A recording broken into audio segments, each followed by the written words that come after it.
Good evening, friends.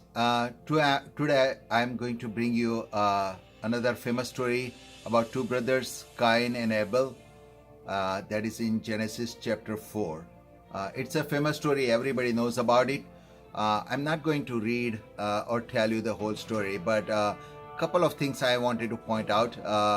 The story comes to the point in Genesis chapter 4, starting with verse 4, where Abel brings the from his firstborn a sacrifice, and his offering has been accepted, and Cain's offering from the fruit of his work has not been accepted, and Cain got angry.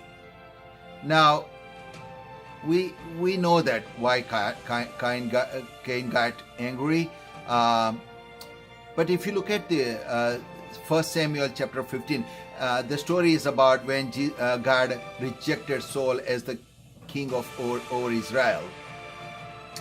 And then Samuel said beautiful things. He says that Jehovah or Yahweh is not pleased with the sacrifice and burnt offerings. Rather, he is expecting obedience. So if God is not pleased with sacrifices, then why Cain was not accepted? And it's obvious that he got angry.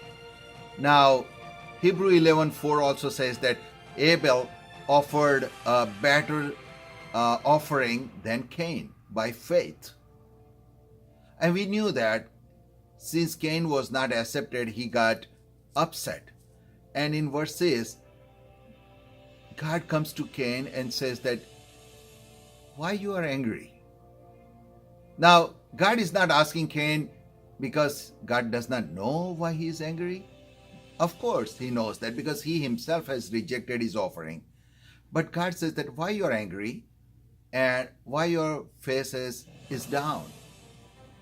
The way it is written in Hebrew is God is just like a father is asking son, what happened?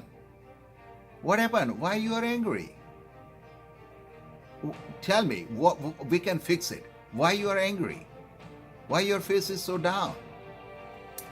And God says again, Cain, if you do right, will you not be accepted?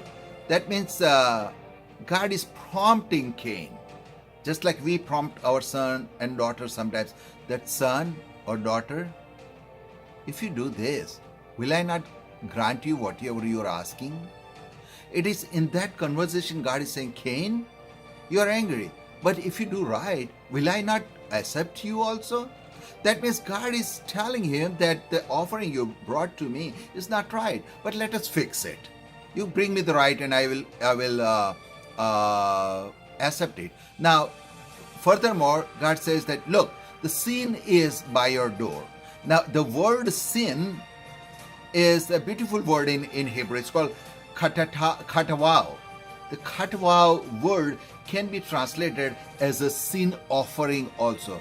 I'm not pointing it out why it is translated as a sin and why it is not translated as a sin offering. It can be translated both ways. So if you take it, katatao, or the word is, look, by your door I have kept a sin offering, and it is desiring for you. So son, in the sense God is telling Cain, I know you don't know what is the right offering. I understand you might not be knowing what is the right offering. Here's we can fix it. Look, by your tent door I have kept the burnt offering or a sin offering. Why don't you go get it, and come and give it to me? Because it is desiring for you. You rule over it. You go grab it and bring it to me, and I will accept it. And you would say that, well, this is a translation. How we know that is the intention of God? It's a good question. Can you turn to Romans 5:20? There's a beautiful verse there. It says that where sin increases, grace is superabound. It's God's way of dealing with our sin.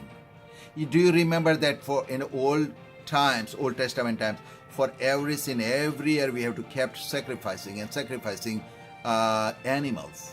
Now, when the grace superabounds, then God Himself, a big sacrifice, ultimate sacrifice, He provides. When sin increases, God creates a bigger grace. So, when sin increases, grace superabounds.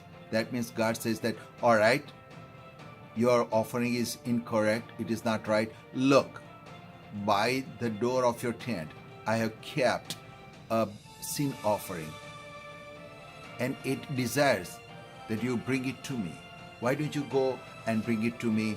And if you do right, will I not accept you? Come on, let us fix it. You bring me the right offering. You don't have to go and prepare it.